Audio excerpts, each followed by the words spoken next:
Ringwalk Danny here in Philadelphia at the DSG Barbershop with the one and only, the Birdman, Crazy Angel. Birdman, baby. Don't forget. Crazy Angel, it's been a little while, but you guys are back next Saturday night. First and foremost, talk about this layoff and how that's been for you and your son. It's been great, man. Danny needed the time off. You know, he was suffering from a little anxiety, but we over at home. Everything is great now. You know, happy fighter is a great fighter. Now, obviously, you being not just his father, but his trainer his whole life, how happy are you with what you've seen out of Danny? Yeah, I'm very happy. I see Danny's happy. Because that makes me like, wow, he's back. Because Danny, when he's happy, he's a great fighter. And that's what they get July 30th. They get the Danny Garcia show. The greatest show on earth. The greatest show on earth. The Danny Garcia show. Now, it was back in January of 2016 when we saw your son step into the ring, challenge for that WBC welterweight title against Robert the Ghost Guerrero. He came out victorious, became a 2-division champion. Exactly. Are we going to see Danny become a 3-division champion? Yeah, we're coming for that. Yeah. At 54, we coming. We should have did it with Cotto, man. But we got off for that fight with Cotto, man. And what happened? I didn't take it because Puerto Rico was suffering from that big-ass storm. So they were in darkness. So I had a little respect for the Puerto Rican, you know what I'm saying, for my people. And I turned it down because of that reason, bro. Well, Cotto was going to walk away, bro. Cotto was going to fight, but he's not going to fight his life off. No, absolutely. You know what I'm saying? He's walking away as a legend. He would have just walked away from it. And I don't know why Danny would have been the champion already at 54. Absolutely. It's like we should have fought Peterson for the when he had the IBF. And we fought at a catchweight. We'd have been IBF, unified twice in the IBF. In the WBC and WBA. Now, Angel, Danny and yourself have talked about the move to 154, but ultimately, what was that decision like? Because, you know, you guys have mentioned it in the past, but we saw him stay at at welterweight. What was that decision like to move up? It's time to move on. It's time for new things in life. And sometimes you got to move on. You know, sometimes you got to change the destiny. So was that your decision or was it a mutual decision? It was both of us. It was both of us. It was time to go, forward. We're not looking back no more, man. We're going to bigger things right now. Find other people at 54, like other names instead of being the same people at that. It's like every division has its stars. Absolutely. So we want to go after the other stars. Absolutely. And just like yourself, people move on up. We saw Jose Benavidez Jr. in the ring against Terrence Crawford. And honestly, since that fight, hasn't seemed the same. What do you expect out of Junior next weekend? Well, I'm suspecting him to come out. He's going to come out there. He's going to try to prove a point. But at the end of the day, like I say, he could bring the world. We're going to be ready for that. Because like I say, a happy fighter is a great fighter. You got a happy Danny right now. So people got to be careful right now. Especially the Davides. Be careful, buddy. Because a happy fighter is a great fighter. I'm not bragging. He's my son. I'm just telling you, Danny could fight his ass off. And that's the dangerous part. You know, when you got a Danny Garcia, you're getting a Danny Garcia. You know what I'm saying? You're not getting a... Listen, like I told you, like I said before, if we would have fought Spence on March before the country shut down, we fought Red Cat because he had that car accident. Right. So we didn't want to wait for him to come back or not. So we took the Red Catch. That night, Spence wanted to beat Danny. And then after that fight, 2 weeks later, the country got shut down with COVID. So you're saying the night of the Red Catch? The night Red Catch fight, he wanted to beat Danny Garcia. I'm not sugarcoating, I'm saying that because he was, after that, we went through all this bullshit COVID shit. The whole goddamn world was fucked up. Right. And some people still fucked up. Because some people 40, 50 pounds overweight. You know what I'm saying? That's how fucked up this shit is. Absolutely. You know, anxiety is a fucked up thing. How you get that? The person got to be happy. You got to remember, these athletes are humans like me and you. They gladiated, but they humans. So they suffer from the same shit everybody else suffer from. You know what I'm saying? So that being said, that's the reason why Danny didn't give 100%. He gave 100, but he didn't give 101 for the Spence fight. Because right now he would have been unified champ. They would have been talking about Danny and Terence Crawford. So there must have But been people corner hoppers. there must have been a point in camp where Danny had to show you something to let you know that he was no longer dealing with the anxiety and that he was 100%. Yeah, bro. I'm telling you, he's a happy fighter. You seen him at the media. Absolutely. He's joking, laughing, cracking jokes, being Danny Garcia. How have you felt his power now that he's moved up? Listen, Danny always hit hard. He been hitting hard since he was fucking 132 in the amateurs. Danny always hit. You can't teach that shit. You can't teach power, buddy. You gotta be born with that. That's one thing you can't teach. You can teach everything. You can teach jab, right hand, hook. You can have a great fighter, but can't crack a goddamn egg. We've heard plenty of fighters that Danny has fought mention his power, and they say how hard he's hit. A lot of the media and the public will say, well, it's been a while since Danny got a knockout. We've been waiting on that check left. Do you think that we'll see the Danny of old come next Saturday night? Yeah, man, he's back. He's back. Ask his sparring partners in the gym. Absolutely. Ask them. Now, Angel, I gotta ask. Right now, it seems like we're the closest we've ever been to seeing Terence Crawford versus Errol Spence. Obviously, your son has fought both men, Terence in the amateurs, and then Earl recently, obviously, in the pros. But how do you see that fight play out? Not just as a trainer, but somebody who's as a fan. Absolutely. As a fan, listen, man. At the end of the day, people say this and that. That fight's not even done yet, man. That shit's not even probably halfway done yet.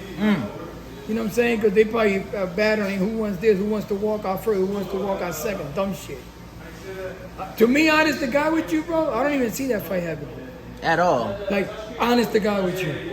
Like, being honest, like, being a boxing fan. Like, it's not going to happen. But they're going to happen like Manny and Floyd. Too late? No, remember they were talking all this, all that, and Floyd said, no. And then what happened later? 3 years later, what happened? Showtime, HBO came together and they made $250 million. It's a time for everything. Not when people want it. It's when the moment. It's the moment. So you just don't think right now's the moment? I don't think it's going to happen. It's too much bullshit going on back and forth. Have you seen anything, bro? Be honest. All you see is what you read and what people talk. I mean, we've seen Terence say that... Yeah, but he can say whatever he want to say. At the end of the day, he ain't making no fucking calls. You know that shit. He ain't making no fucking calls. But he would know if they're close to making it, no? Man, shit that go behind scenes, behind doors. These fighters, half of these motherfuckers. I don't even know what the fuck going on with Danny. It's all secret society shit, man. So you don't it's even... the most... Well, I'm not going to say corrupted. So you don't even have a pick for that fight because you don't see that fight happening? Listen, if it's a pick for me, I don't give a fuck about none of them. Honest to God with you. They don't put no money in my fucking pocket. Well, and I won't bet a dime on none of them. Well, one of the reasons I was asking is because Terence did say once he gets through Errol, he will go after Errol's cheerleader, referring to Jermell Charlo, given that he's at 154 and but right now it's 20,000 motherfuckers at 154 with Charlo. What the fuck? Anybody can talk shit. Anybody can. I can tell you I'm gonna bring the world down. You ain't gonna be like, yo, you gonna do that for real? Yeah. I'm gonna beat you over the head with a bunch of lies. Man, listen, you can bring the world down. He wants to fight Superman. You let him. Angel, do have a couple questions here from the people that I wanted to get to before I let you go. We have. Oh, 1 second. I'm sorry. Cool, bro. Let's see. Boom. Okay, we have Ruin the 504 that says, if you guys get past Benavidez, what fight do you guys want next at 154 pounds? Well, like Danny said, he wants the Cuban. Lara. Yeah, Lara. Lara called Danny out of catchweight for that middleweight title. Why not? Absolutely. Would love it's that. A good fight for Danny. Yeah, I'd love that Lara it's fight. A good fight. And it looks like he might be getting the full 160-pound belt because they want Triple G to fight him and he's moving up to fight Canelo. James Valdez from San Antonio says, salute to you, Angel. You've done an excellent job with your kids. My question is, who gets Trainer of the Year in 2022? If Earl beats Bud, would you think Derek James should get it? Well, honest to God, when I should have got it, they gave it to Roach. Man, Manny Pacman got knocked the fuck out that year. What the fuck? Was that Anybody can fucking get it. I don't give a fuck. Was that the year you guys beat Matisse? Yeah, when we beat the world. We beat the world. And fucking, they gave it to Manny Pacquiao. He got ice by Marquette. You want to know an impression from HBO? The boy, Letley, what was his name? Letley? He's not getting up, Jimmy. No. Oh.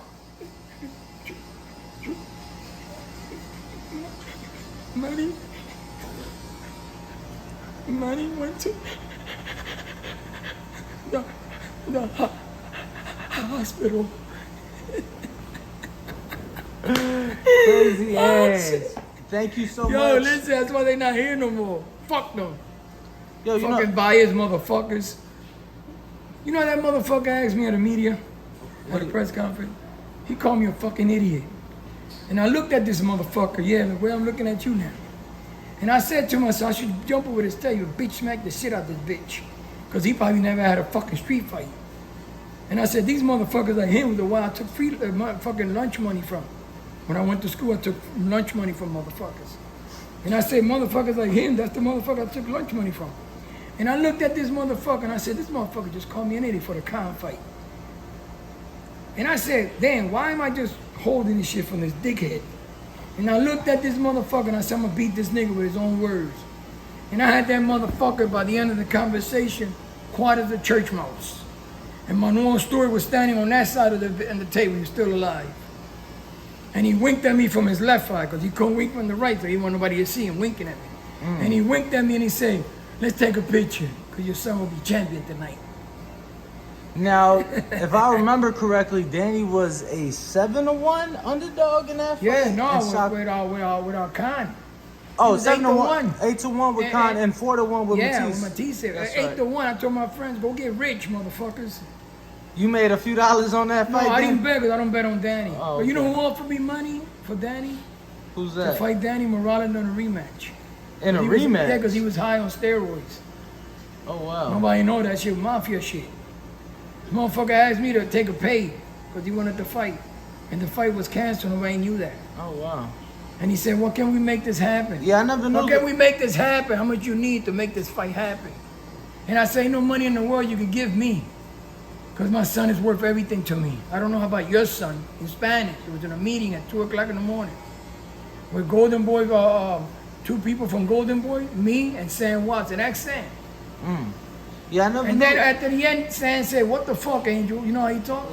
He said, what the fuck, Angel? He said, I don't know what the fuck y'all was talking about, but that shit was mafia.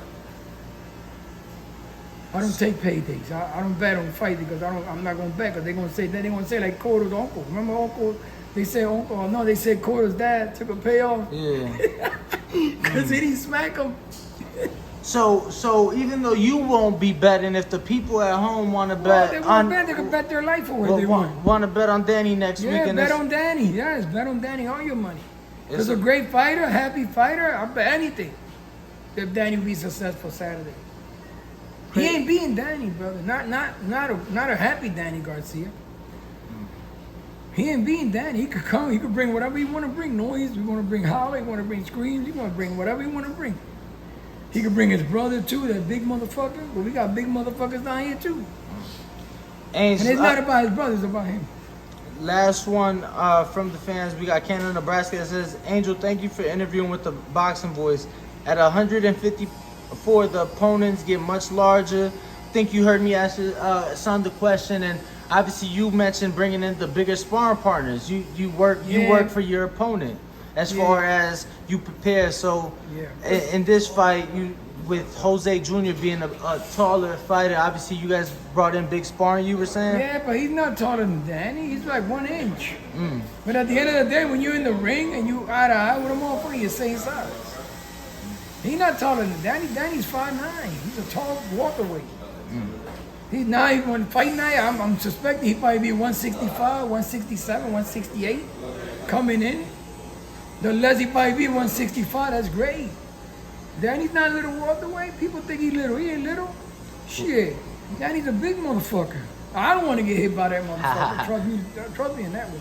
Can't wait to see him next Saturday night. Listen, if you got fucking Canelo fighting fucking 180, and he's what, 5'11"? No, he's 5'8". 5'8", Canelo. Yeah, he's God 5'8". damn. Yeah, Look at that. He's shorter than Danny. Look at that. He's shorter than Danny. Look at that. Absolutely.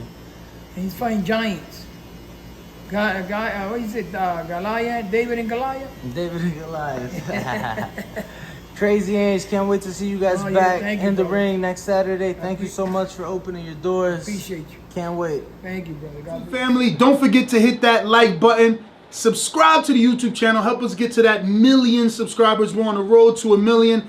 And obviously, we have other great content on our Patreon channel. So since this video is over, head on over to our Patreon and check out all the exclusive content or right here on our YouTube members.